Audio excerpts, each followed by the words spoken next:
Hello, welcome back. I'm back. It's 2022. It's been 2022 for a little while now, in all honesty. But I've had a little break. I've enjoyed my break, and I'm back for this year. Hopefully you had a good Christmas. I certainly did. And I've got some pretty exciting plans coming my way this year. They're all very much in the early stages at the moment, but exciting nonetheless, and I hope to be able to share them with you as soon as I can. Now, one person in particular got me a very special present at Christmas, which is a sign up here. How do I do that? There we go. And that is a replica sign from the Mille Miglia, the 1,000-mile race that I still think takes place today, although very different to how it was back in the day. But one big focus for me from that era was around 1955 and a certain Sir Stirling Moss. For those of you that don't know, this race was 1,000 miles on public open roads a lot of the time, but passing other traffic and people just as though they're going about their daily lives. And in 1955, Stirling Moss won, beating Fangio, no less, in his Mercedes 300 SLR. And really, it was quite a coup for Mercedes and Stirling Moss to win in Ferrari's backyard. It took place in Italy, and really at the time it was believed if you were an Italian with some local knowledge of the roads, you were going to win. You couldn't do it without that knowledge. But sure enough, Stirling Moss and his co-driver Dennis Jenkinson went on to win. So I thought, what better way to do? I've got a couple of mods. I've managed to find the Mercedes 300 SLR. I've found an open road mod, all in Assetto Corsa. The links will be in the description. Let's have some fun. Let's try and go back in time as though we are in 1955. Before I drive, one thing I'm going to say is that when they won this race, they won in just over 10 hours with an average speed of 99 miles an hour in 1955 on public roads.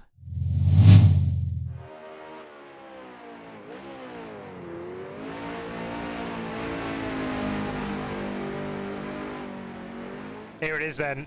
You've seen it do its flyby, but there it is in all its glory, sporting the 722, the number that Moss ran in the original event. Again, I'm not a history channel, but I think the numbers correlated to the time they set off, so I think this means Moss set off at something like 7:22, but works out something like that, but I can't quite remember. However, this is my first drive on the best mod, the closest mod I could get to the Italian-type mountain roads that some of the stages were on. Let's go out there and have some fun. Here we go then. Wow, it sounds good. Pretty quick throttle response from a car at this age as well.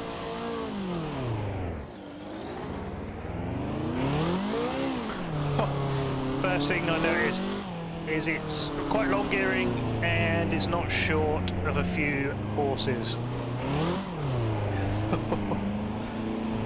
I'm blinded by the sun. Wow.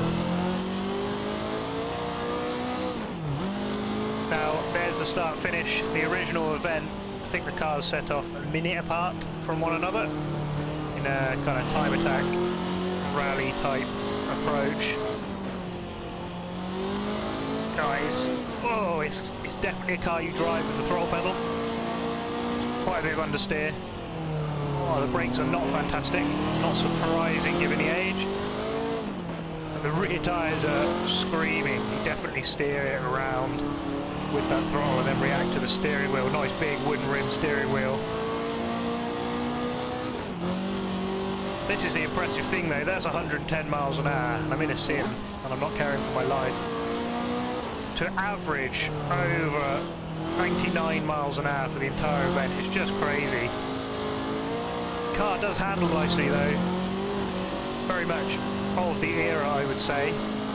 Not that I've ever driven a 1955 Mercedes, but it's kind of slightly vague, but very happy to just sort of sit on the throttle like this. Bit of understeer there. Oh, big correction. It's all good.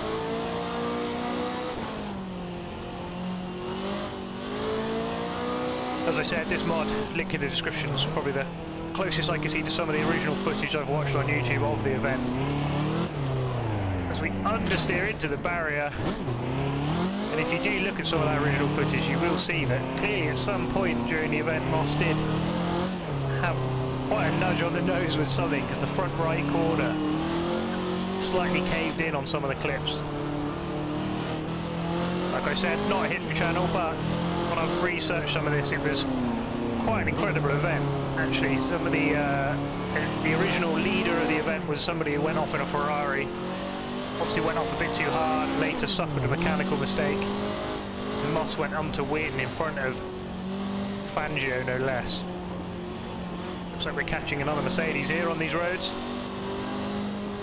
But this car, I'm not quite sure the horsepower it had. I think it was something around 300 horsepower, and it's a straight 8, which is quite a lump to have hanging out the front, which probably explains why it's not great on the brakes and why it loves to understeer.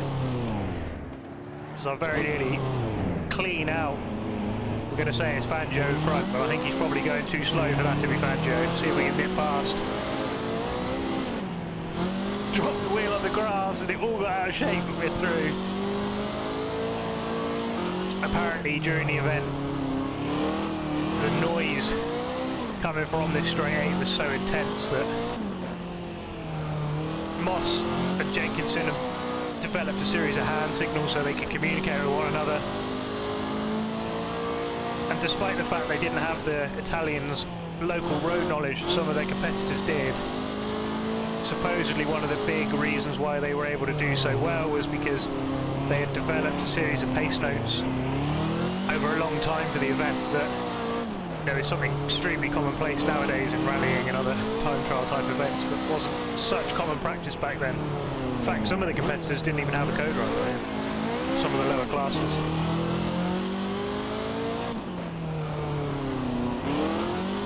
I mean, we're doing 50 miles an hour now.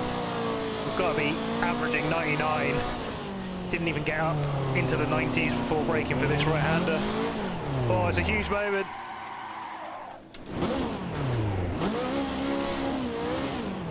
Don't think Moss would have done that.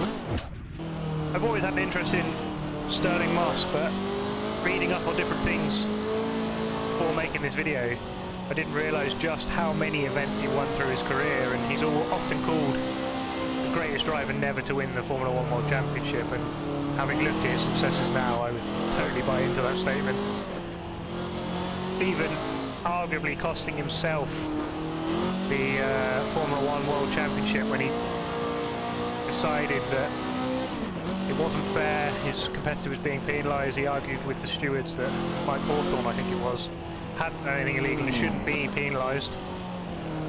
Oh no, we'll just ignore that. And eventually that meant that the stewards believed and agreed with Moss and Hawthorne, and Hawthorne had his 6 points reinstated, and he went on to win the championship over Moss by 1 point. So, you know, it cost himself the championship, but you can't argue his sporting integrity.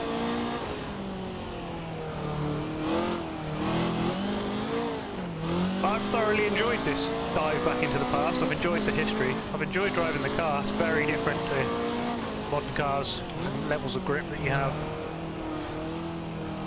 Hopefully you enjoyed it too. If you did, consider subscribing for some more, hitting that like button. Other than that, I'm going to continue driving this, having some fun, and I'm going to say thanks very much for watching.